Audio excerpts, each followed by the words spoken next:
તો અમરેલીમાં પાયલ ગોટીને પટ્ટા વડે મારવાના મામલે આજે આમ આદમી પાર્ટીના નેતા ગોપાલ ઇટાલિયા આક્રમક થઈ ગયા હતા। જાહેર મંચ પર જ તેમણે પોતાને જ પટ્ટાથી માર મારીને કહ્યું કે આ મામલે ગુજરાતનો આત્મા જગાવવો જોઈએ। અમરેલી લેટરકાંડની પીડિતા સાથે કોંગ્રેસ નેતા પરેશ ધાનાણી અને પ્રતાપ દુધાતે ઘરે જઈને મુલાકાત કરી હતી। આ દરમિયાન પીડિતાએ 3 દિવસ દરમિયાન પોલીસે તેની સાથે શું કર્યું તેની આપવીતી જણાવી હતી।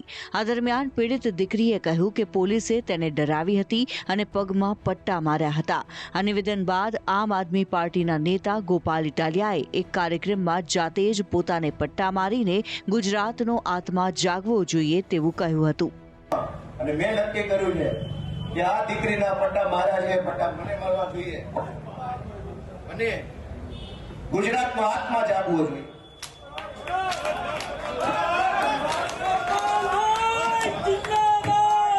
ગુજરાતનો આત્મા જાગવો જોઈએ। હવે ગુજરાતનો આત્મા જાગવો જોઈએ, આત્મા જાગવો જોઈએ। ગુજરાત આખાનો દીકરીને પટ્ટા કેવી રીતે પોલીસ મારે મૂકી દો।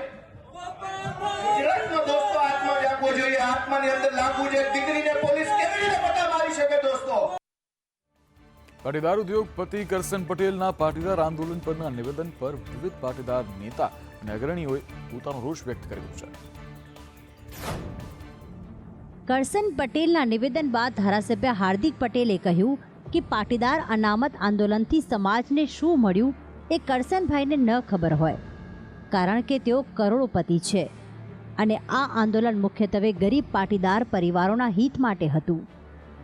આંદોલનના પરિણામે માત્ર પાટીદાર સમાજને જ નહીં પરંતુ દરબાર, બ્રાહ્મણ, લોહાણા અને અનામતથી વંચિત એવી 50થી વધુ જ્ઞાતિને 1000 કરોડની યુવા સ્વાવલંબન યોજના મળી છે।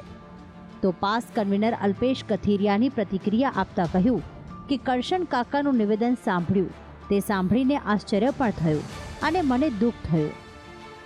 અનામત આંદોલનના કારણે ઈબીસી મળ્યું છે। તેમણે કહ્યું કે જો આંદોલન ન કર્યું હોત તો આજે તેઓ તેવા કાર્યક્રમ પણ ન કરી શક્યા હોત, આવી નોકરી મેળવનાર યુવક યુવતીઓનું સન્માન પણ ન કરી શક્યા હોત। તો આ અંગે લલિત કગથરાએ કહ્યું કે કરસનભાઈ નફો નુકસાન જોઈને બોલે છે। તો મહેસાણાના કડીમાં સ્નેહ મિલન સમારોહ યોજાયો હતો અને આ સ્નેહ મિલન સમારોહમાં નીતિન પટેલ અને હાર્દિક પટેલ બંને એક મંચ પર જોવા મળ્યા હતા। અહીં હાર્દિક પટેલે કડીને ટક્કર મારે તેવું વિરમગામ બનાવવાની વાત કહેતા નીતિન પટેલે પણ નિવેદન આપ્યું। અહીંયા પ્રવક્તા આપણા સંચાલન કરે છે સાહેબે એમણે ખૂબ શુભેચ્છા આપી દીધી, બહુ મોટું સ્ટેજ આપી દીધું। એ સ્ટેજ હું અત્યારે નહીં બોલું, પણ હું એમ કહીશ કે પહેલું સ્ટેજ મંત્રીનું આવે એટલે પહેલા મંત્રી બને એવી આપણે બધા ઉમિયા માતાને પ્રાર્થના કરીએ। પછી બીજું સ્ટેજ જ્યારે આવે ત્યારે આવે। એ સ્ટેજ આવતા તો બહુ વાર લાગે, પણ પહેલું સ્ટેજ વહેલું આવે તો યુવાન છે, ભણેલા ગણેલા છે, સમાજના નેતા છે અને ખૂબ પ્રગતિશીલ વિચારો ધરાવે છે।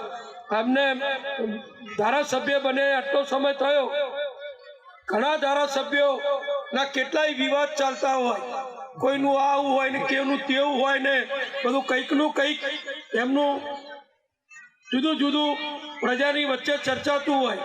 પણ મારી જાણકારી પ્રમાણે હાર્દિકને ધારાસભ્ય બન્યા પછી આ દિવસ સુધી એક પણ વિવાદ એમના નામે કોઈ ઊભો થયો નથી, એ અગત્યનું છે।